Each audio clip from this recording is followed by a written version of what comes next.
Hello guys, S2W here as your average consumer with your casual consumer's review. This pickup was one that I didn't want to get at first. Pictures on Instagram and a few images online did it for me when its hidden function activates. These shoes are part of the Sneaker Exchange program by Adidas, a special collaboration between Australian retailer Sneakerboy and Atlanta boutique Wish. These are the Adidas Pureboost by Sneakerboy and Wish Atlanta that I have here for review. In Toronto, from what I know, only Livestock and Haven boutiques had these. Both eventually have enough stock, probably from in-store leftovers, that they sold them online as well.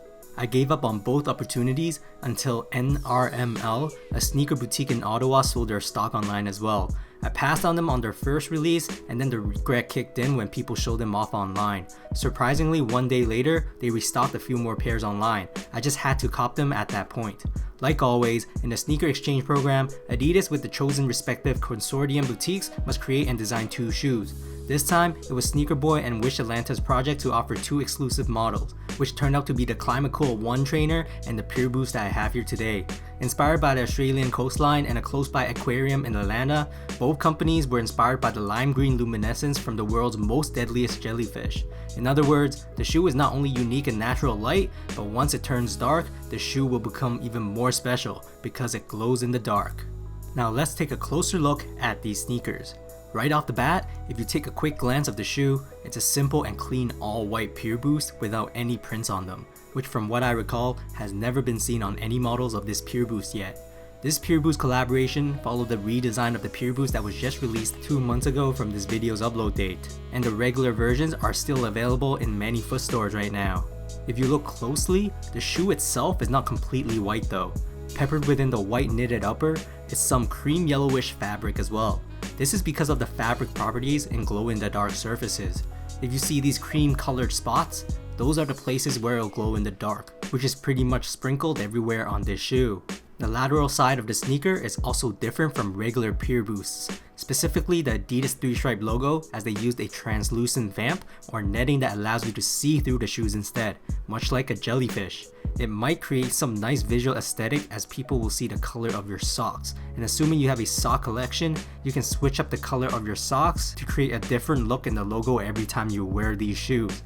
Some might not like this look though, especially if you don't wear socks, because the only thing we'll end up seeing is your skin.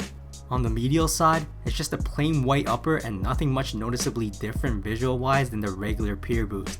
However, on this model, they did utilize PrimeKnit for its seamless one-piece upper construction, and as you are all probably aware, PrimeKnit is very breathable, stretchy, and soft by nature, created to fit much lighter and adaptable to your feet. But unlike the traditional Ultra Boost or PrimeKnit NMD upper, this Pureboost model does not stretch at all because they added an inner caging system resting all over inside the shoe.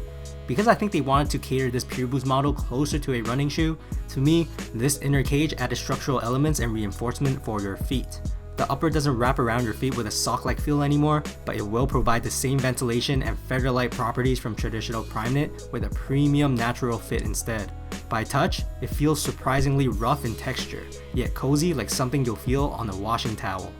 At the back of the shoes, you will see the same heel pegs seen from regular Pureboost of this model, but on this pair, to make it even more premium or fancy in a sense, the material used here is leather with many dotted holes for its design. I'm still not really sure why these pegs are here. I initially thought it was for ventilation, but the holes doesn't seem to be perforated at all. Maybe it's just a visual design element after all. As for the tongue of this sneaker, you will see the same unique double folded tongue construction that visually looks like a burrito tongue. A lot of people don't like the fit of this tongue on feet, but I myself am not bothered by this. It's just a different feel on foot that you need to get used to. In any case, because it has two folds, you can always readjust its position to customize your own fit. At the top of this tongue, because this is a collaboration, on the left shoe, we will see Sneaker Boutique Wish Atlanta's branding stamped onto the tongue strap, while on the right is Sneakerboy. Under each logo, you will also see the staple consortium hole punch, and on the other side, the iconic consortium handshake as well. Due to the construction of this double folded tongue, you will see a fold near the toe box area, what I believe is to compensate and hide the excess fabric at the front of this shoe. Above this tongue, the shoes came with a white rope lace, which is laced through small leather eyelets that protrudes out of the sneaker. There are also 2 extra eyelets, one on each side of a shoe if you ever feel the need to use them and make it extra tight at the sides. Midsole wise, you can't forget about the boost cushioning technology on the Pureboost.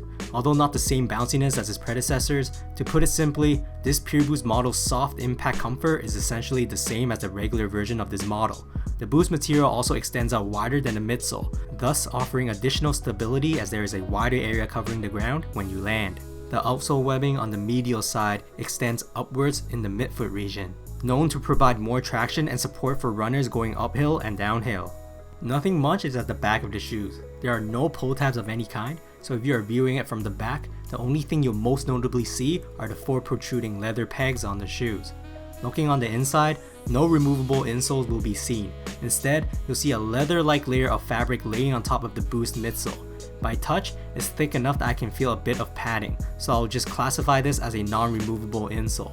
Anyways, the print on this should be familiar to anyone with an Adidas consortium sneaker. The word consortium along with the handshake logo is repeatedly printed on all over the insole. And to further push the branding of each retailer, you will see their respective logo on the insole.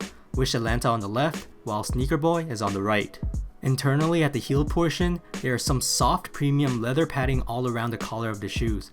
This padding stops midway down the heel though, and turns into a thin structural heel overlay by the bottom, which further strengthens the back of the sneaker.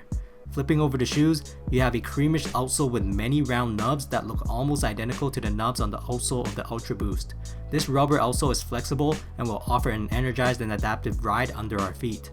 By touch, it feels very grippy and gives a very slip-proof confidence on probably most surfaces.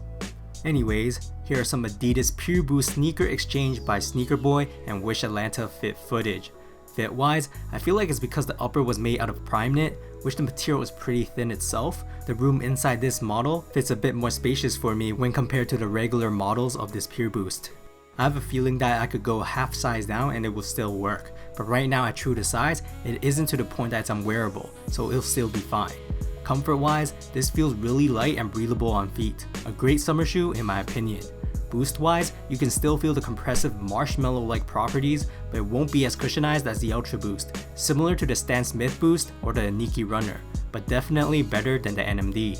Because they designed this model with a running shoe in mind, it's better to be stable, and to become stable, you just can't have too much boost cushioning. Price wise, these were retail for $230 Canadian before tax, $30 more than a regular Pureboost model, while $10 cheaper than a regular Ultra Boost. For a collaboration like this, I've only realized how great of a deal this is. The price of this collaboration is the same as a general release NMD here in Canada, and if you ask me about the comfort and uniqueness, I'd pick these Pureboost over the NMD personally. Also, because I couldn't grab a pair of those cream white Yeezy V2, the shape of this version of the Pureboost does remind me of those, plus it glows in the dark.